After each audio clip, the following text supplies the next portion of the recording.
I think so. Look, a leader, a Muslim leader, I don't think he's perfect. has to be someone who takes pride in his identity, He does. in his civilization. He does. Yes, he does. I believe he does. Okay, but the discussion here is not about Imran Khan. The discussion is about Muslims from Morocco to Bangladesh. Yeah. Why are we in a crisis? Is the question. Leaders. No. Because of us. Leaders are few individuals.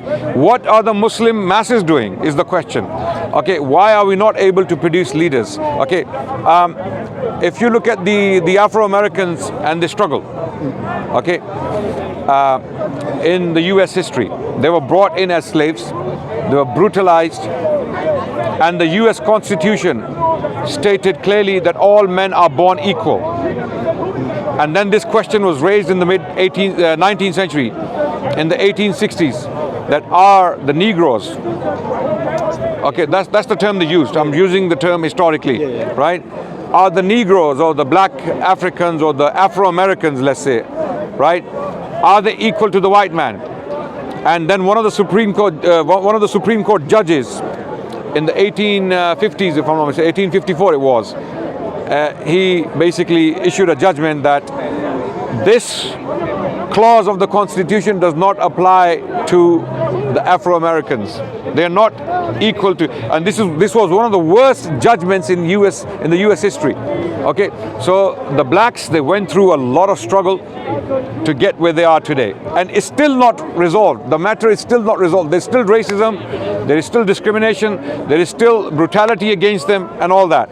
Likewise, the Muslims can't just give up and start blaming the leaders. The Afro-Americans didn't blame the leaders, rather they worked with the leaders to emancipate themselves from the slavery, from the discrimination, from the racism they were facing.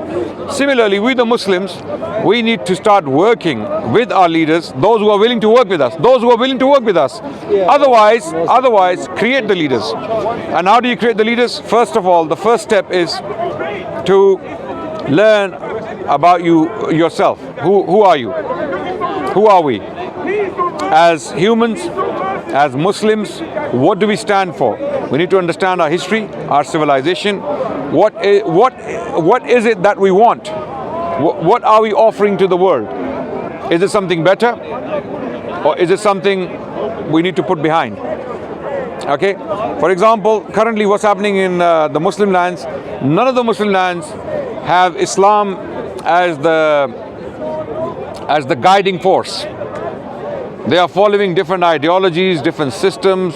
Your leaders are all messed up, confused people. Some of them are semi-socialist, others are semi-communist, some are semi-capitalist. They're not fully anything. You know, we have a saying in the Urdu language, "Kavva chala, hans ki chaal apni bhi bhul gaya." You know, "Dhobi ka kutta na ghar ka na ghat ka." You must have heard these. Yeah, that you're trying to walk someone's walk, but you are neither that nor what you were supposed to be in the first place. You are lost, you're confused. So what's happening right now is we have lost our history, we have lost any knowledge, any appreciation of our civilization, our philosophers, our thinkers, our great luminaries, and the result is that we are now stuck with these people who themselves are confused. And these people, we are expecting wonders from them. Nawaz Sharif, Zardari, Imran Khan. I'm not putting Imran Khan in the same category. He's not from the same category. Because Imran Khan, the different thing about him is that he talks about the Muslim civilization. He talks about the greater achievements of the Muslim civilization. And he attaches himself with that civilization.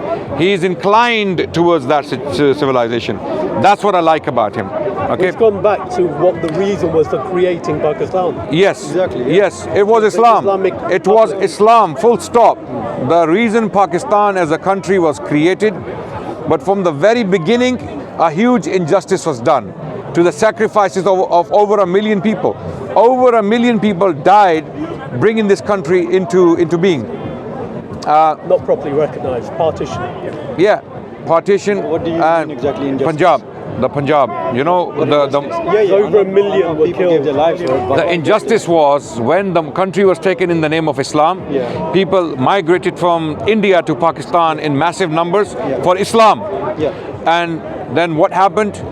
The ruling elite, still the same corrupt, very westernized way. I'm not talking about Jinnah. I'm not talking about Liaquat Ali Khan. I'm talking about the establishment around them. Very westernized. Even civil servants and Civil servants, all British trained. okay. Colonial remnants of colonialism. Same mindset. Very inspired by the British Way of colonial rule. Okay, the British Raj. So that mental slavery that was left behind by the British rule survives to this day. If you look at your anchors, your intellectuals, your politicians on the Pakistani TV channels, when they're having a debate, what examples are they using to inspire people? America में होता है, बर्तानिया में होता है, बर्तानिया की parliament में ही हो रहा है, right? I mean, let me say this in English. When they have these debates, they're saying Americans are doing this, the British are doing this, as if the Americans and the British are models. They are not our models. Our models are people we look up to from our history. But that's what Imran Khan was doing. Exactly. Medina I got to know some. At least the rhetoric was there. history because of him, because he was raising those. At least the rhetoric was there. I like the rhetoric. I like the rhetoric. The rhetoric was beautiful. It's still very beautiful. Medina ki riyasat, the slogan is beautiful. Okay, he wants to revive the Islamic civilization. Beautiful. He even said in his speeches that our hero is Tipu Sultan, not Bahadur Shah Zafar. Okay, and I really cherish that. Because anyone who studies the history of Tipu Sultan, they know what he stood for. He was a very powerful leader, a very sincere leader, a very Islamic leader. What he's done is he's reminded everyone that concepts like the welfare state aren't just British 1940s kind of concepts. These are concepts that were started 1400 years ago. Absolutely. Islamic government system was the first system that facilitated that welfare state he talks about very often. The Romans did not bring a welfare state, the Greeks did not, the Egyptians did not, the Babylonians, any civilization before Islam and after Islam specifically did not bring a welfare state. Islam as a system brought that welfare state system, you know, where people are given the importance they deserve. So certain things were put in place for people to benefit from, like the state took responsibility for many things, the security, for example, even the medical needs, even what we call the child benefit, which is what people love in Britain. You know, mothers they receive child benefit, right? Housing, things like that. So the Islamic State, when I say the Islamic State, I mean the classical Islamic State, not the recent one, because again, it's a slogan these guys used, and they abused it, right? They actually tarnished the word Islamic State now, unfortunately. So we need to really do a lot of work to explain to people what the term or the terminology Islamic State actually means. So Imran Khan has been talking about that, and I cherish that. So what we need is leaders who are inspired by the Muslim civilization. They have Islam in their hearts. They are Islamified completely, mentally speaking. They are not colonized mentally. They are not looking up to alien civilizations, alien systems, alien economic systems for that matter, to revive the Muslim civilization. The Muslim civilization is very unique, and it still lives very much. I believe from Morocco to Bangladesh, you know, we are still very much a one body, and things can still happen. In some ways, the world's kind of systems are all mixed anyway. They're mixed economies, they're welfare states, they're privatized, etc. Islam kind of has bits of all of that right from the start. Islam has a lot better than capitalism. It had a welfare state. It was very business-minded. Islam has a balanced system that does not necessarily fit into any system we have today. Okay, it's a unique system which works with a framework. Okay, you have to have the entire framework for the system to work. You can't take the arm and put it on a body that doesn't belong to the arm, and vice versa, right? You have to work with the body, the entire body. You want Islam, then it has to work as a system completely. You have to use the Islamic moral system. You have to use the Islamic economic system. You have to use the Islamic legal system. Okay, you have to use Islamic policies when you deal with other people, neighbors, other human beings, and then you see Islam flourish as a civilization. And when this was done historically, we became very powerful, very influential. In places like Pakistan, which was created for Islam. Yeah. There isn't that. So, for example, the fact that they do have Sharia courts, the fact that they do have certain moral kind of culture, moral standards, etc. They have a mixed economy, but they're trying to bring in mortgages, for example. There is a problem. Look, the problem is the people of Pakistan, unfortunately, they will reject Islam. It's very negative. No. I'll tell you. Your weddings are completely Bollywood. Yeah. You have mujras going on your weddings. There are men tossing money on women dancing naked. Wait. No, it's not the minority. You don't watch TikTok? You're not on TikTok? I don't know what kind of stuff neither am I. You need to stay off that stuff. Neither am I. SC Dawa. I'm watching. But I can't close my eyes. I'm on Facebook. I do Facebook browsing, and then this stuff comes up. Yeah. And you're thinking, what the hell is going on in this country? I'm not living in a bubble. I live in the society. I still think Pakistan's a conservative society. It's a conservative society, partially. When it wants to be. Okay, I think you will see people come on the roads condemning all those people who insult the Prophet ﷺ. They will go and kill people, like they did this Sri Lankan engineer in Pakistan, right? They killed him for something he didn't even do, right? But when you talk to those people, you ask them to read one simple statement from Islam or even the Shahada, the Kalima, they can't read it. But that's lack of education. I mean, okay, that's legit. This is why investment in young people in Pakistan. That's the problem. You hit the nail on the head. Because there's no education, the people will reject Islam. Real Islam, when it's applied on people, when they are taught Islamic morals, when women are told to cover, when men are told to behave yourselves, stop drinking and stop doing mujras and stop, buying and selling women and things like that. Okay, and stop oppressing the poor, stop doing corruption, stop taking bribery. You go to Pakistan, any Pakistani institution, and this is a self-assessment. I'm not being a cynic. Okay, I'm telling you the facts as they are, because I have family in Pakistan. I go there very often. I deal with these state departments. They are corrupt to the core. They are corrupt, absolutely corrupt. You want to get your own right, you have to pay for it. Yeah, but that's what happens when you live in poverty. No, that is you can't blame poverty. I've been to Africa. Yeah. Africa's, look. Well, there's very corrupt places in Africa. There are, absolutely. But I've been to some of the poorest countries in Africa. They are cleaner than Pakistan. So poverty is not an excuse for corruption and moral degradation. Okay, for example, one of the poorest countries in Africa is Malawi. One of the poorest countries in the world. Malawi. You go there, the roads are clean, they're crisp. Okay, the institutions. That's a mindset of the people. But in Pakistan, you've got a lot of madrasas, right? Yeah. A lot of madrasas. They're not doing it. Majority of young people are going to madrasas in They're not. In Pakistan. No, the majority of young people are going to government schools. No, not even that. The majority of young people who do educate themselves, actually they're not the majority, they are a minority, right?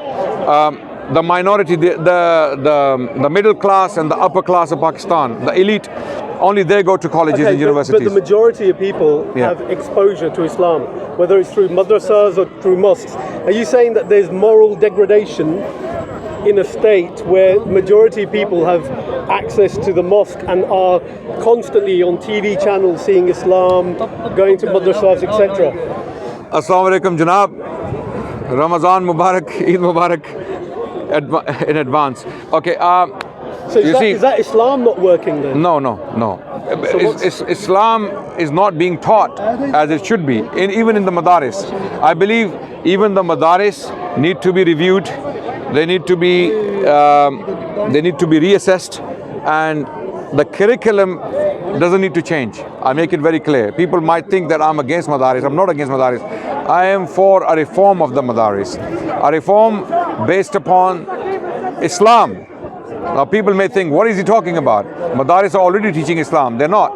Unfortunately, they're not. Because these madaris, they are creating people who are failing in the society. They cannot become administrators. If you get a madrasa degree from one of the biggest institutions in Pakistan, let's say, if you put one of these Maulanas to run a state department, he won't be able to do it. It cannot. It cannot come. Limited. They're too limited to their limited theological curriculum. So previously, Islamic curriculum constituted theology, mathematics, medicine, philosophy, logic, even politics, history. So our scholars in the past, pre-19th century, during the Mughal period, talking of Pakistan and India, they were very astute people. They were very, very shrewd politically speaking. They were fully involved in politics. Okay, they were very influential. They held some very important government positions. They exercised influence. And they changed governments. They were so influential that they changed governments. Today, that's not the case because the madaris are producing the Maulvis. Okay. Yeah. Before I go, obviously we've had a very negative outlook on what the kind of potential is to have a Muslim leader and you want to unite the ummah. Yeah. But if we gave you the keys to the Prime Minister's house, I wouldn't take them. In Islamabad, I wouldn't take them. What would you do first? I wouldn't take them. You just wouldn't take it? I wouldn't take them. Is that the attitude that all Muslims should have? No. Because I wouldn't take it because the people are not ready. If I would come to power, I would try my best to speak the truth. I would call a spade a spade. I would try to get rid of corruption, and before I even start, I will be removed. So why take the keys when I can't even enter the door? When I can't even enter the house? When will they be ready? And how? Is the issue with the leaders, or is it with the people themselves? People. So I don't blame the leaders. Okay, what do you do? Leaders come from people. What do you do with the reason why people are shouting slogans on the streets of Pakistan, Nawaz Sharif Zindabad. Khan tried to redo the madrasas. Listen. Had one curriculum. People condemn Zardari. Yeah. Let's say, yeah. Okay, Mr. 10%. You Mr. 10. No, Mr. 100%. Okay. Yeah. Let's call him Mr. 100%. The man who flirted with Sarah Palin, literally a couple of weeks after his wife was assassinated. That was the Imran Khan is not an angel in the, you know. No, but he's president. Yeah. And he's kind of saying, oh, you're gorgeous in real life. Yeah, no problem. It's good to be charming. It's good to be courteous. Well, You're looking beautiful. Very no problem. Islamic, There's no problem with that. A compliment, which is, Have you seen the video? I've seen it. Okay. So the point I'm making is, you condemn Zardari for being corrupt. A lot of people do, right? Yeah. But you go to a rickshaw in Pakistan, he's a Zardari. You go to the vegetable, the street vendor, he's a Zardari in his own right. He's gonna try to cheat you. You go to the tailor, he's gonna try to cheat you. You go to anyone, okay? Unless and until we work on the morals of the people, the leaders will be the way they are. Yeah. Okay, so we need to start. We need to start educating. We need to start educating our people about Islamic values, Islamic morals, how to be true Muslims, and how to be true to the word, right? How to be upright, how to avoid temptations of money, corruption, and bribes and things like that. Once we have that, you will see Islam will rise. Islam will rise as a power once again, because this is what gave rise to Islam in the first place, the morals and the principles. UAE. Yeah. Do they have corruption? Yeah. At the same level as Pakistan? No. UAE is rich. No. Pakistan's No, they don't have the same level. No. Pakistan's got corruption because of poverty. People need to find a way. UAE does not have the same corruption as Pakistan. No. But it does have corruption. No, because the leaders of the UAE, as good or as bad as they may be, right? What do you think the moral standards there? When it comes to corruption, financial corruption, they don't allow it. Their police will not take bribe from you. Okay. Predominantly that's the case. They will not take bribe from you. The legal system is quite fair. the hospitals, the roads, the universities are functioning. Okay. Would you like to be a leader there then? Are the people ready for you? I mean, still, why do you want me to be a why do you want me to be a I want to leader? know what kind of people are ready. It's my personal choice. I would rather read books and enjoy my books and my quiet life than. No, I meant what I'm actually getting at is where are the people ready to have the leader of the ummah? Because you're saying effectively the people aren't ready for a leader. Effectively, we have to live abroad. I believe we'll get better Islam I believe in the Muslim abroad. world, monarchical system is better than these sham democracies. Okay, if you look at the monarchies in the Muslim world, Saudi Arabia, UAE, Bahrain, Qatar, Jordan, Morocco. Okay, wait. Look at them. Have you been to these countries? I've been to them. Okay, they are relatively prosperous. Less corrupt. No, not Jordan, not Morocco. Morocco doesn't have oil. Tourism, in some cases so even immoral tourism. Are you into dynastic politics then? Over the democracy, absolutely. So you prefer Bhutto, Zardari? No. These are products of democracy. Modi, Zardari, Trump, Boris Johnson, okay, and other despots around the world. These are products of democracy. Okay. And even the proponents of democracy, they acknowledged that it's a very bad system. Even Churchill is known to have said that it is the best out of the worst systems to rule, to govern. Islam. He clearly didn't read Islam very carefully. But isn't there this concept of consensus of opinion? Yeah. And the Prophet talking about how his ummah will never make a mistake when it comes to picking their leaders. But that has a context. That statement has a context. That's an element of democracy. Yeah, they will never unite on, let's say, an error. The ummah will never unite on an error. For example, picking a leader would be a big decision. So they wouldn't unite. No.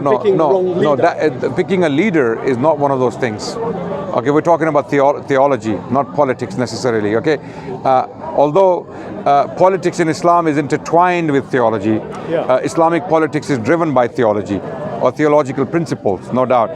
In Islam, politics is God-centered, not human-centered.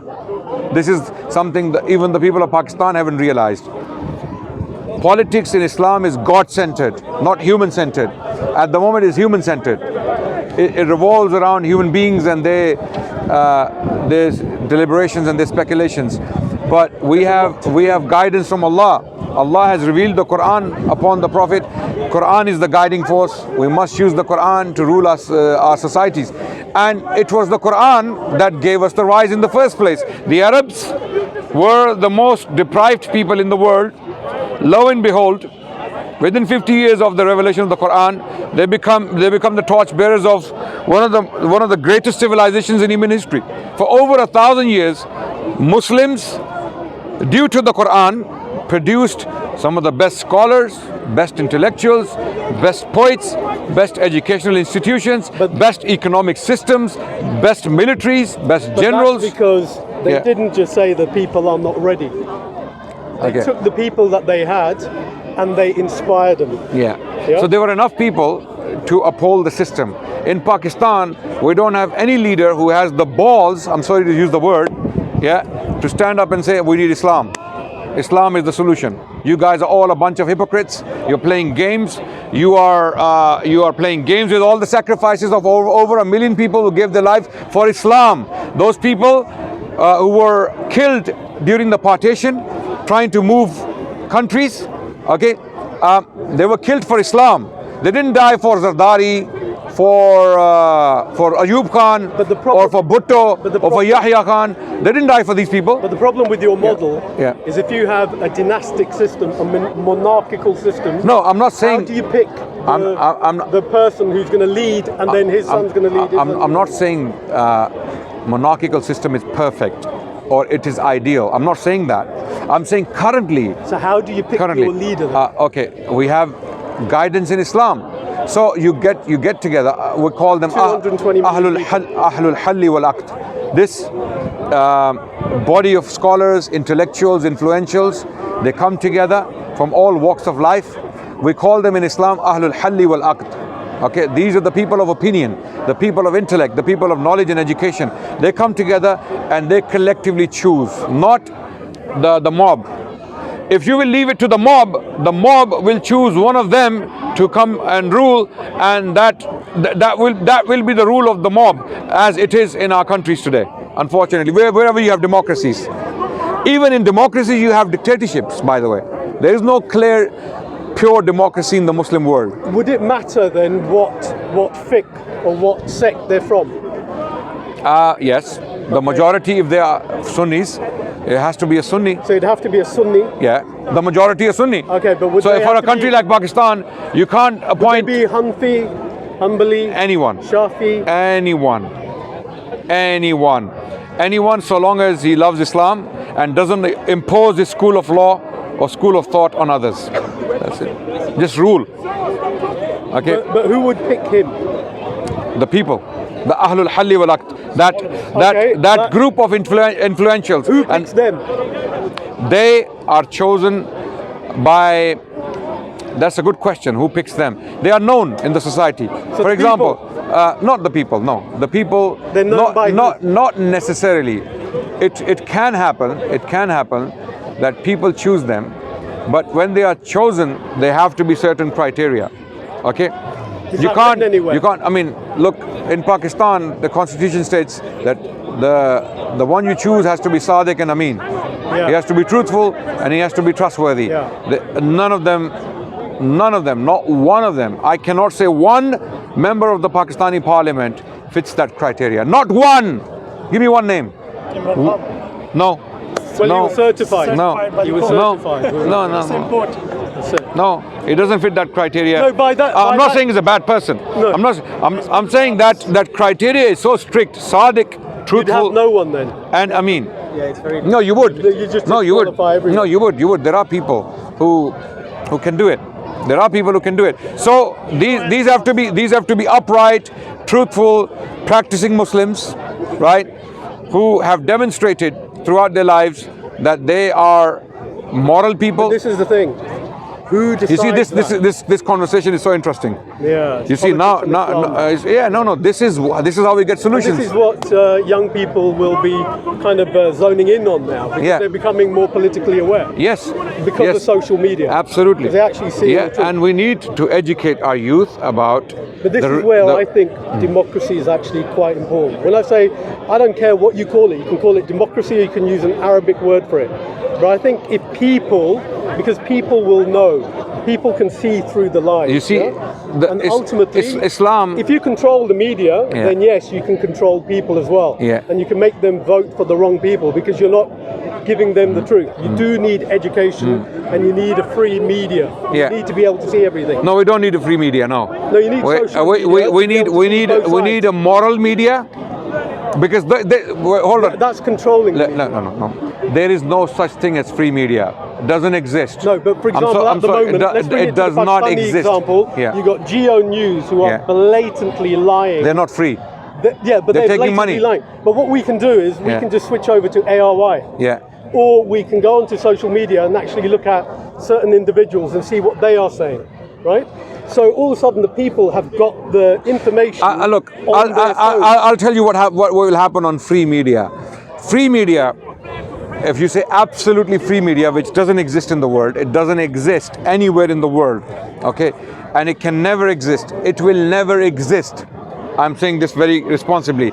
Absolutely free media will never exist, has never existed, it does not exist today. It's all based on the genders. Thank you. So you have to draw the line somewhere. But guess what? Yeah. On social media, if you start unfollowing people, or if, for example, you don't watch Geo, all of a sudden everybody stops watching Geo News or whatever it is, their viewer figures go down. All of a sudden, their advertisers don't really want to advertise on Geo, they want to advertise on ARY. It's the way in which you do things now, isn't it? I agree. It's the buying power, it's the vote. So actually, the people that have the power are the people. Yeah, because now we have the power. People have no power. To change things. People have. This is a sham. Look at This the is why I Arab call. This is why I call democracy a sham. It's a sham. It's an absolute fraud. It's the biggest fraud in human history. You're using social media. You're using social media. Yeah. And you're educating. This is not democracy. No. This But is you're not educating.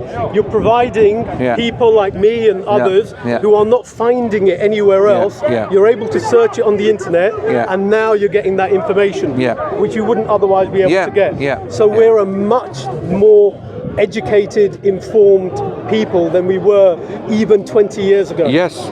Definitely 20 years ago. So social media is not due to democracy. It's not due to democracy. Have you noticed a difference in the crowd? It's technology. That turned up here at Hyde Park? In the how long have you been coming here? 20 years. 20 years. Yeah. When you started, and the people that are coming here now, because of the influence of that. Yeah. So that's playing into... The only benefit of social media is that more people can watch this stuff and learn from us. And they make informed decisions when they are voting for people. Exactly. But I believe voting for people, when you have four options, you are voting for one of the options. What are these four options? Death by hanging, death by burning, death by drowning, death by shooting. So you have to choose one of the. No. This is how it is. I'm sorry. Democracy, currently speaking in the world, is giving you four options. You have to die. Nevertheless, you will die. Yeah. You will die. You choose which mode of dying you want to go for. You want to drown, you want to burn, you want to get shot. But don't you want to die trying to change it? No. Yeah, if that fifth option. Yeah. But dying for these four options, how is that going to change anything? You're still dying for one of these options, right? You haven't lived to make a change. Well, you don't know. Yeah. Until you try. So that's why I'm saying democracy is a cycle that is self-defeating. Okay. Because personally, I think the inspiration for all of it is from the Prophet. If the Prophet had that kind of negative attitude when he started off doing... No. What, are we talking about Islam or democracy?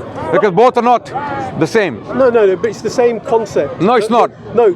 How? Bring that change. First of all, you need to define democracy. What do you mean by democracy? Well, the Prophet changed people's minds. He didn't kill them into But that's not democracy. Change. He didn't. But that's not democracy. No, but he democracy. He spoke. He preached. Democracy basically is the rule of the majority. Well, democracy is an alternative to the sword. No, democracy is the dictatorship of the majority. Okay, if 51% vote against 49%, and 49% and 51% are basically on two different views, let's say on a given matter, 51% will rule. They will have their way. So let's say Hitler came to power in Germany, right? Hitler convinced the German people that the Jewish people are evil. They are trying to take over the world. Hence, we need to do something about the Jewish people. And then all the German people, having been, not all, of course not all, I'm saying majority jump on the bandwagon because of the propaganda, because of the control Hitler exercised over media, German media. That's not how Hitler came to control. He didn't come to control via democratic vote. No. After he came to power, but he used emergency powers in the German law to give himself the power. Yes, but I'm saying in 1933 when he came to power as the Chancellor, I know how he came to power. I'm saying, how did he convince the German people to support him? He exercised immense support from the German people during the Second World War.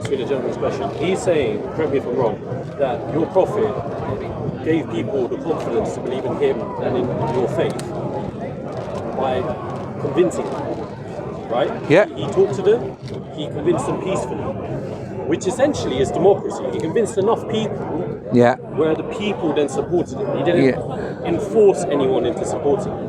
Whereas what you're advocating for is a kind of, you said in democracy, you choose death by shooting, death by hanging, death by etc. Yeah.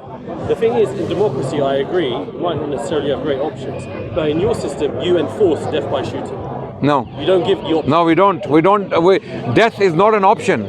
On the table for us, because what we're dealing with life. We're saying you follow the system, you will have life. How? Your roads will be clean, your hospitals will function, you'll be happier, there won't be any corruption. This is all great in theory, but when it comes it's in theory. When it comes to having a leader in power, it does go back to the main question, which I've been standing here for about 10-15 minutes, I don't think you've answered it, which is, how do you pick that leader? Because I just told you. No, but you as an intellectual may have one opinion about who would be a good leader. There are other intellectuals who have different opinions. That's why, if you heard me clearly, I was saying that there is a group of people called Ahlul Halli wal Aqd. We call them the influentials. Influentials is a general term which describes most of them. Scholars, intellectuals, and influentials. It's like the for House example, of Lords. Okay, and all of these people, no, not the House of Lords. Not they're not elected. No. They're And it's Islamically speaking, these influentials, they have to fit a certain criteria. For example, they have to be practicing Muslims. They cannot be openly, publicly involved in any haram deeds, drinking, womanizing, lying, cheating. If they are known to have lied, they are not acceptable. Okay. Who defines what a practicing Muslim is? Okay, I'm giving you. I'm giving you the criteria. For example, in an Islamic court, what is a trustworthy witness in an Islamic court? When a person comes forward, the trustworthy witness is that there is no accusation against him of lying or doing something haram publicly. That's a trustworthy source. So likewise, in Islam, we have a standard, we have a criteria to know who is worthy of being one of the influentials. And one of these influentials is basically a person who has not lied, who has not cheated, who has not oppressed anyone, and who has not committed any haram in public. In other words, he's not known to have been involved in drinking or drinking parties or mujras, for example. Some of our MNAs and MPs are openly involved in mujras. But there's some religious people who are corrupt as well. Absolutely. And so they shouldn't be. They cannot be there. Those religious people who are known to be corrupt, they are known to anyone who's questionable. Let's say this is the point. Anyone whose profile is questionable, like Maulana, for example. I'm so sorry to say, Diesel. Diesel. He wouldn't be part of that committee. In my opinion, he wouldn't be. And others. But would you have a say? That's the point. Yeah, I would have a say. I'll tell you why. If I'm one of those influentials, if I happen to be one of those influentials, I can raise my voice and I can say, this guy has this accusation against him, therefore he does not fit because you guys are all in a room making decisions and the people aren't able to have any influence over it, you're able to exert influence and power on the other people in the room. No. If there is, you're able to do a hybrid model of what both of you are saying. Let me explain. You're saying a democracy. In the science of hadith, wait. By the way, I have an answer for you. The word democracy makes it sound Western, but in the Islamic concept, there's a consensus of opinion. Yeah, so your issue is that us people can't vote whoever's in that room. Yeah, I think the people should have a voice. Isn't there no option of you guys selecting them as a committee? Yeah. And then it's a committee. It's a committee of scholars, intellectuals, influentials, thinkers. As long as they fit that criteria. And they are trustworthy. They're not liars. They're not corrupt. Yeah. There is no accusation of corruption against them, moral or otherwise. They belong in that committee. Anyone else cannot sit on that committee. For example, where do I get this from? In the science of hadith, we have a criteria. Who do we accept hadith from? There are perfectly moral people, but there are issues with their characters. For example, they might have, at one point in their life, they might have done something that doesn't fit the high standard of the hadith collectors. So they would put him aside. They say because it's an important issue like our theology, our belief, we cannot take our religion from someone doubtful. So we have to put them aside. Wait, let me finish. So likewise, jury system. We have a jury-like system, a type of jury. By the way, the jury system that chooses the ruler. That chooses the ruler. We call it Ahlul Halli wal Aqd. We have this example from the life of Abu Bakr. When he was chosen by influentials. They all agreed on his choice. Is it the same as a shura? Absolutely. Right. So shura, but not the entire country. Population. That's not possible. Okay, so you choose the influentials, you choose the leaders, and then they do shura between themselves. They choose someone, and then that person becomes the leader. So this is the Islamic system. So when you say that the total population don't get involved, but do they get involved in their local areas to pick the person that they want to go to the shura? Not necessarily. Not necessarily. But isn't that no. Let's say there's a scholar who is highly knowledgeable and doesn't have any representation from his local area, and because he has that knowledge and has that character, is upright, not corrupt, okay, is not known to have done any corruption, he belongs in that committee. But what about, he will automatically take his place in that committee. What about local people selecting people to represent them in the shura, who they believe is an upstanding, uncorruptible person? If a tribe, let's say, or if a city, they say this is our chief, our guy, is that acceptable? We want him to be on the committee. Then they will check him. Is he corrupt? Is he truthful? Is he practicing? Is he a Muslim? It's a bit similar to the British system then, isn't it? Because the British system, the criteria for morality is not the same as Islamic criteria. You have to have Islamic morality. Obviously here you've got Western morality with judges whether or not an MP is suitable. So has he got previous convictions? Is he a bankrupt? That kind of thing. But effectively, for example, Boris Johnson, who's the Prime Minister now, he has countless children with countless women, right? But from a Western point of view. Even from Western point of view, that's a problem. It's a problem. Why was Clinton thing such a big thing? Why was it? If it's not a problem, why was Monica Lewinsky affair such a big news? It was a big news because it is from a moralistic point of view. But Clinton stayed president. Boris Johnson is still our MP. So the morals. No, are he's very our different. Prime Minister. Prime PM. Minister. So the morals are very different. Now he recently broke the law. He recently broke the law on COVID. He's telling the entire nation, you follow these SOPs, and then he himself is having a party in the backyard. So now in a Muslim nation, or particularly in Pakistan, do you think you can commit crime like that and have consequences? Where? In a Muslim society? Boris Johnson is having to pay a fine. He's being paraded in the media for breaking the law. In a Muslim country. In a Muslim society. In an ideal Muslim society. You're asking me the question about an ideal. In an ideal Muslim society, they'd be punished. They'd be removed from power. They would be removed from power. They would be removed from power, or they would be asked to. In Pakistan, they're celebrated. We have examples. Absolutely. So who's the problem now? Actually, you're coming to an agreement with me, right? We are now coming to an agreement. So the people celebrate the badmash. They celebrate the gangster, okay? And not only that, they will come and help the gangster in his corruption, right? They will bring him to power. But guess what? People are coming onto the streets now.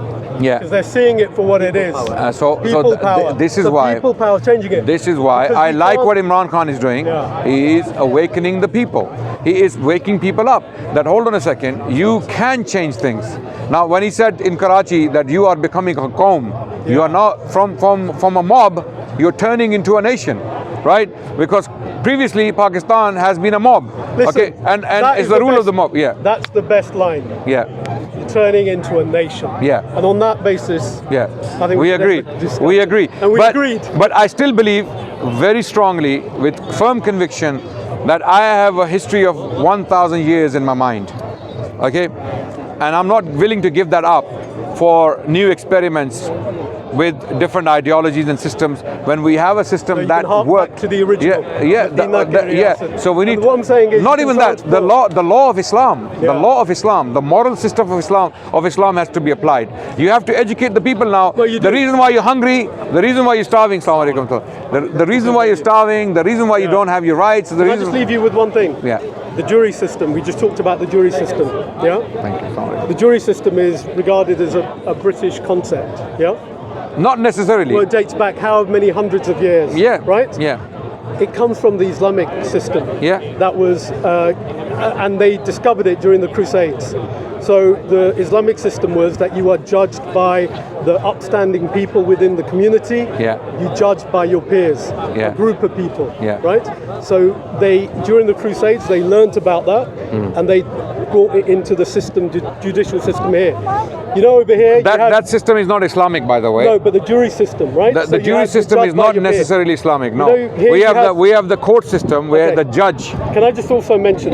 In this country, barristers have to come from 4 inns of court. Yeah, Lincoln's Inn, Gray's Inn, Middle Temple, Inner Temple. Right. That again came from the Crusades, because of course in Islam you've got the Hanbali, Hanafi, Shafi schools of thought. So they introduced that over here.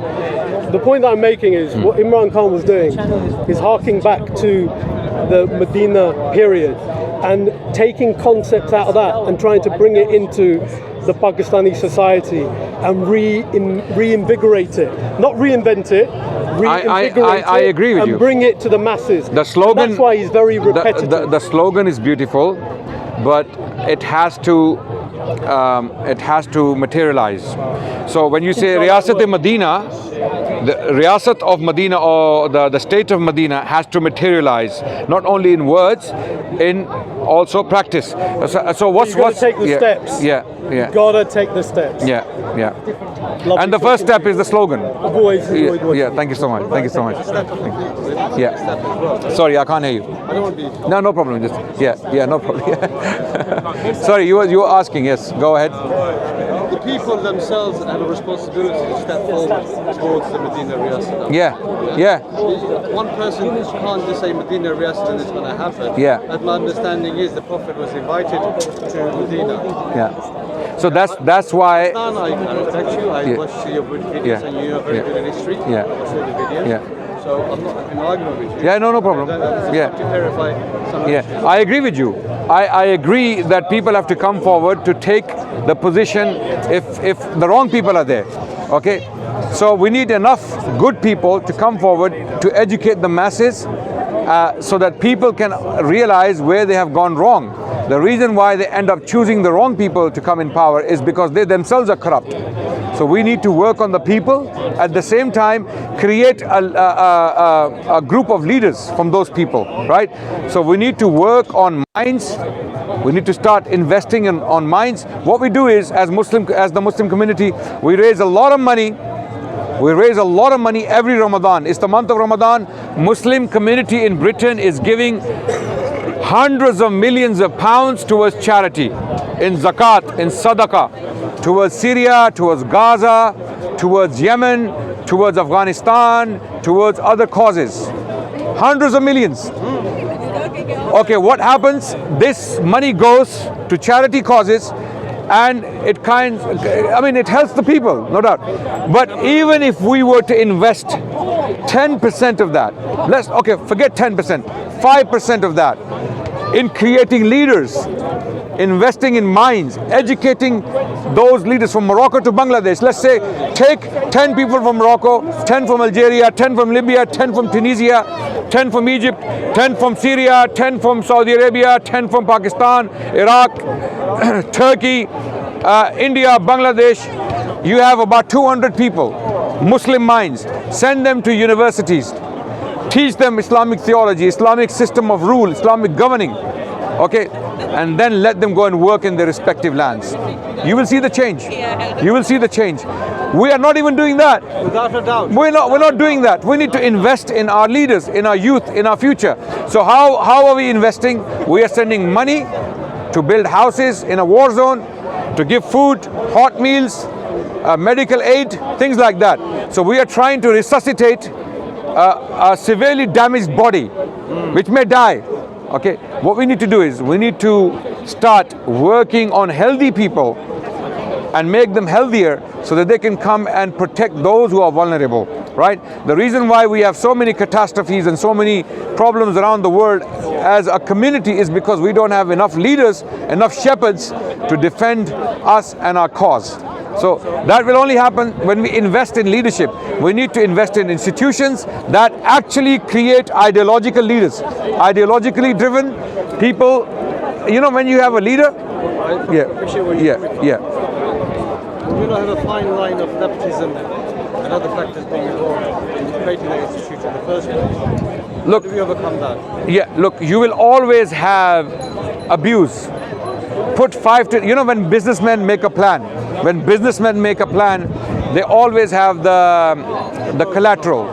No, not even the pros and cons. They put 10% of their profit towards loss, towards products stolen, lost, broken, damage. You know, they always calculate that. So we as Muslims, we need to be pragmatic. We also calculate that lost collateral damage. Let's say, when I say collateral, I mean lost property, damaged property, stolen property. Okay, when you invest in a business from your warehouse, you have, let's say, stuff worth £100,000, £20,000 worth stuff is gone missing, but you still have £80,000 worth. I'm talking about that £80,000. Yeah. I don't want to be lynched. I don't want to be lynched. But you know, Pakistanis there, I would tell you they're your sentiment. Yes, that's why they're there. I believe they want to change. They want a positive change. The reason why they support Imran Khan is because they see a glimmer of hope in him. And I wish he can deliver. Inshallah, if he's given the chance, I believe he will deliver. He's old now, he's had his fun, and he has found the way, as you know, as we can see. He's not perfect, no one is perfect. So maybe he will bring about a change, or maybe he will actually make people realize that we can change. You know? Well, I think it shows, I don't know, the last time I ever saw Pakistanis come out on large scale was when Spectrum was going to be hacked. I was maybe 70s here? 70s. Wow, okay. Okay, you remember that, huh? 1979 or something. Yeah. That was the last time I saw any Pakistanis come out for anything. So this goes to show that, you know, people's hearts, sentiments have been touched. And I really cherish that. This is a good sign. This is not a bad sign. That people, if they are waking up and they are realizing that our country is corrupt and there is something we need to do, these people are a glimmer of hope for us. You know, that they have woken up. It's not about personalities. It's about concepts. Okay, the concept is that we need a change. We need a better future for our children. Otherwise, if we continue with status quo, the future is grim. It is worse. Our population is growing, and you have no sanitation. If you go to Karachi, it's the dirtiest city in the world.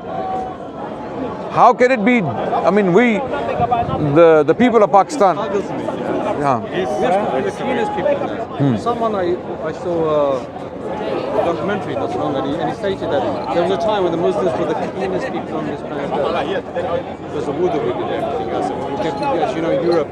We should be the cleanest people in the world. We should be. He said at that time, just going back to the Ottoman Empire, when they came to Europe. Yeah. So he was comparing the two. Yeah. And yet, I always say to my family and everyone at home, if your bathroom and kitchen is clean, you'll be clean. Yeah. And then comes the outside. Yeah. Because you can look after those places where the most dirt is. Yeah. You can look after yourself as well. Exactly.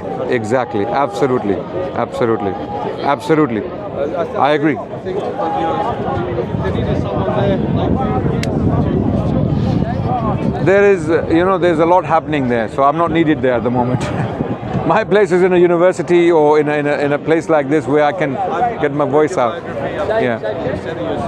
So, yeah. Thank you so much. Allah bless you. Thank you. May Allah accept from us. Thank you. Thank you, guys. You can take all these devices. I've